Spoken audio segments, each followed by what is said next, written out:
Hello friends, welcome है आपका YouTube channel upgrade learning skills में। तो आज की वीडियो में मैं आपको होम के अंदर सेल्स वाले टूल्स को कराने वाली हूं। तो चलिए वीडियो शुरू करते हैं। सेल्स में हम पढ़ेंगे इंसर्ट, डिलीट और फॉर्मेट।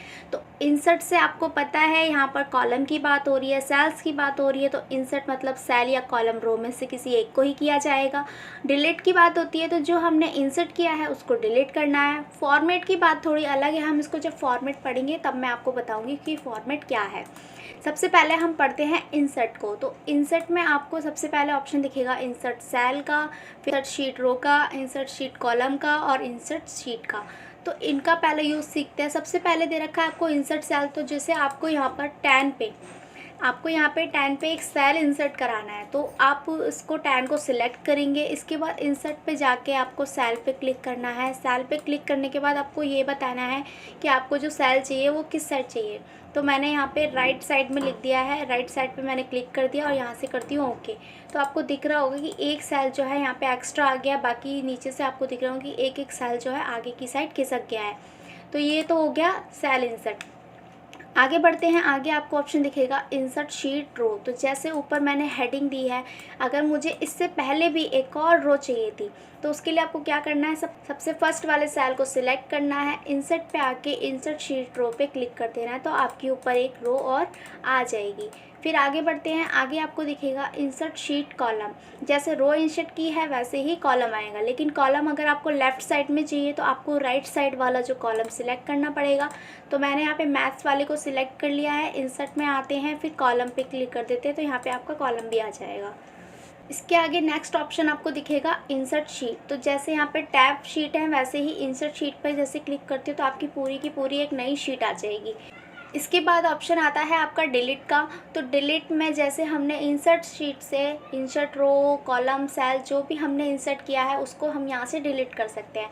तो जैसे मुझे यहाँ पे रो डिलीट करनी है तो मैं यहाँ पे डिलीट पे जाके रो डिलीट पे कर देती हूँ। उसके बाद मुझे इंसर्ट कॉलम को डिलीट करना है तो यहाँ पे मैं कॉलम डिलीट कर देती हूँ। फिर यहाँ पे मैंने सेल जो यहाँ पे लिया था इसको भी डिलीट करना है, तो यहाँ पे डिलीट सेल पे क्लिक कर देते हैं। अब ये पूछेगा डिलीट सेल पे, जैसे हमने इंसर्ट करने के लिए हमें ऑप्शन दिए गए थे वैसे ही डिलीट के लिए भी हमें ऑप्शन दिए जाएंगे। तो फर्स्ट वाले ऑप्शन पे पहले राइट था, अब लिखा हुआ है इस पर लेफ़्ट। तो हम जैसे ही ओके करेंगे तो हमारा सेल भी डिलीट हो जाएगा। डिलीट में आपका लास्ट ऑप्शन आता है डिलीट के बाद शीट डिलीट। तो डिलीट शीट का क्या है, जो हमने शीट को यहाँ पे इंसर्ट किया था, जैसे मैंने शीट 4 को यहाँ पे इंसर्ट किया था, तो शीट 4 पे क्लिक करने के बाद आपको डिलीट शीट पे क्लिक करना है, तो आपकी जो है शीट जो है डिलीट हो जाएगी। आगे बढ़ते हैं। आगे आपको ऑप्शन दिखेगा फॉर्मेट का। तो फॉर्मेट में सबसे पहले लिखा है रो हाइट। जैसे हमारे पास ये रो है, मैंने इसकी हाइट बढ़ा रखी है। एक तरीका है कि हम इसकी हाइट यहाँ से साइड से बढ़ा दें, और दूसरा तरीका है कि आप यहाँ पर जाके फॉर्मेट में रो हाइट पे क्लिक करके यहाँ पर से मैं यहाँ पे डाल देती हूँ रो हाइट 30।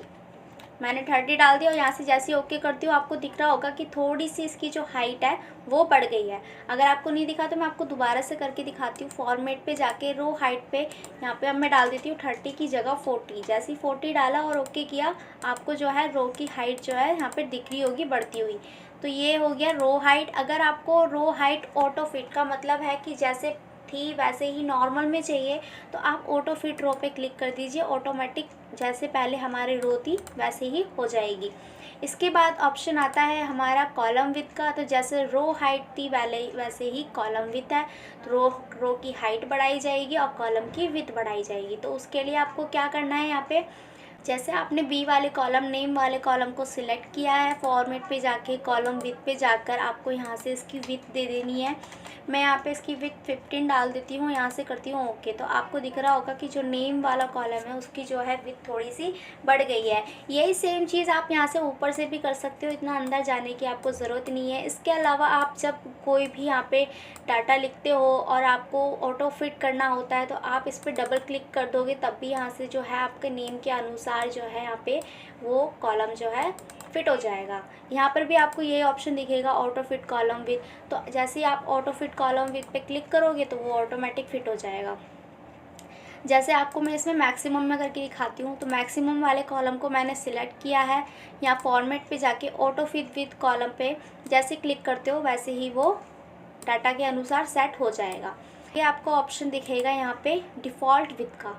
तो जैसे आप डिफ़ॉल्ट विथ पे क्लिक करते हैं, आपको बाय डिफ़ॉल्ट जितना यहाँ पर कॉलम और रो चाहिए, जितनी विड्थ और हाइट चाहिए इसकी आप यहाँ पर डाल दीजिए। जैसे मैंने यहाँ पे 20 डाल दिया है और यहाँ से करते हैं ओके। तो जो सभी कॉलम हमारे जितने भी थे, सारे कॉलम्स की जो है हाइट जो है इक्वल हो गई है। ठीक है, तो ये भी आपको समझ में आ गया होगा। आगे बढ़ते हैं। आगे आपको ऑप्शन दिखेगा हाइड और अनहाइड का। तो हाइड, रो, कॉलम, शीट, यहाँ पे सभी चीज़ों को आप यहाँ पर हाइड करा सकते हैं। तो चलिए देखते हैं इसको कैसे करना है। हिस्ट्री वाले कॉलम को सिलेक्ट करना है, फॉर्मेट में जाके आपको कॉलम फिर से शो कराना है। तो उसके लिए आपको क्या करना है, फिर से आप फॉर्मेट पे जाएंगे, इसी ऑप्शन पे जाकर आपको अनहाइड कॉलम कर देना है। तो आपका जो कॉलम वो है जो हाइड किया था वो वापस से आ जाएगा। इसी तरीके से आगे भी यही है, जैसे आप हाइड करेंगे उसी तरीके से आप अनहाइड कर लेंगे।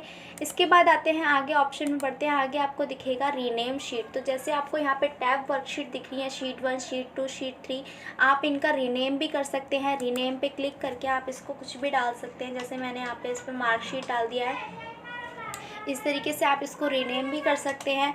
इसके अलावा आगे ऑप्शन देखते हैं मूव और कॉपी शीट। तो मूव और कॉपी शीट से आप अपनी फर्स्ट शीट को कॉपी करके सेकंड शीट पे मूव करा सकते हैं। फिर आगे बढ़ते हैं। आगे आपको ऑप्शन दिखा टैब कलर का। तो जो हमारी टैब वर्कशीट है, जैसे मैंने रीनेम देकर मार्कशीट लिखा है, आप उनको कलर भी कर सकते हैं। जैसे मैंने यहाँ से इसको कलर कर दिया ब्लैक, ये ब्लैक कलर कर दिया मैंने यहाँ से। इसको आपको दिख रहा होगा मार्कशीट पे जो कलर है ब्लैक हो गया है। आगे बढ़ते हैं। आगे आपको ऑप्शन दिखेगा प्रोटेक्ट शीट का। तो जैसे आप प्रोटेक्ट शीट पे क्लिक करेंगे, वैसे ही आपको यहाँ पे एक ऑप्शन आएगा कि आपको यहाँ पे एक पासवर्ड डालना है। जैसे मैंने यहाँ पे पासवर्ड डाल दिया, मैंने यहाँ पे 3 डिजिट में पासवर्ड डाल दिया और ओके कर दिया। फिर आपको कंफर्म पासवर्ड डालना है यहाँ पे, फिर यहाँ से कर देना है आपको ओके। अब आपकी शीट में कोई भी चेंजेस नहीं होंगे। शीट प्रोटेक्ट करने का मतलब ये होता है कि आप उस शीट पे लॉक लगा देंगे, उसके बाद में आपकी शीट को जो है कोई भी चेंज नहीं कर सकता, कोई भी उससे छेड़छाड़ नहीं कर सकता। अब इसी लॉक को आपको अगर हटाना है तो फॉर्मेट पे जाके आपको अनप्रोटेक्ट शीट पे वही पासवर्ड रिपीट कर देना है जो आपने प्रोटेक्ट करते समय लगाया था, और यहाँ से कर देंगे ओके। अब आपकी जो है आप यहाँ पे चेंजेस वगैरह कर सकते हैं। तो आई होप आपको ये समझ में आ गए होंगे। लॉक सेल ऐसी जैसे प्रोटेक्ट शीट को किया है वैसे लॉक शीट कर सकते हैं। फॉर्मेट सेल में आके आपको बहुत सारे ऑप्शन दिखते हैं, अलाइनमेंट, फॉन्ट, बॉर्डर, ये सारी चीज़ें भी मैं आपको धीरे धीरे करा दूँगी। तो आज की वीडियो यहीं रखते हैं। आई होप आपको वीडियो अच्छे से समझ में आई होगी, सेल्स आपको अच्छे से समझ में आ गए होंगे। तो चलिए मिलते हैं नेक्स्ट वीडियो में। चैनल को सब्सक्राइब नहीं किया है तो जल्दी से चैनल को सब्सक्राइब कर लीजिए, बेल आइकन को प्रेस कर लीजिए।